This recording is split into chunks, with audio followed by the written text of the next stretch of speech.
S P R نے واضح کیا ہے کہ بلوچستان اور خیبر پختونخوا میں فوج کا مختلف ترقیاتی منصوبوں پر عمل جاری ہے۔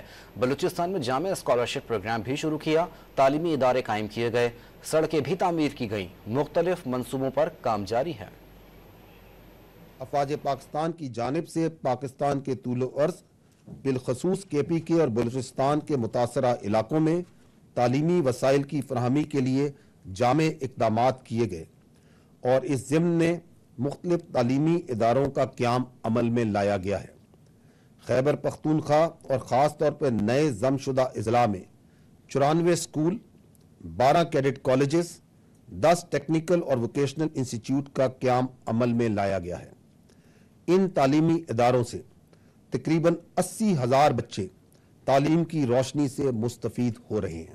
اسی طرح اگر بلوچستان کے حوالے سے بات کی جائے تو 60,000 طالب علموں کو 157 سکولز اور کالجز، 12 کیڈٹ کالجز، یونیورسٹیز اور 3 ٹیکنیکل انسٹیٹیوشنز کا قیام صوبائی اور وفاقی حکومت کے تعاون سے عمل میں لایا گیا ہے۔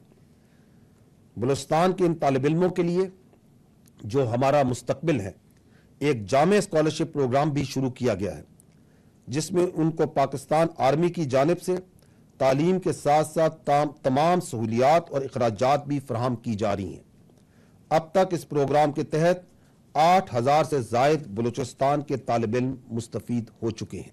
خیبر پختونخوا اور بلوچستان کے ساتھ ساتھ گلگت بلتستان اور آزاد جموں کشمیر میں بھی افواج پاکستان کی جانب سے 171 سکول اور 3 کیڈٹ کالجز کا قیام عمل میں لایا گیا ہے۔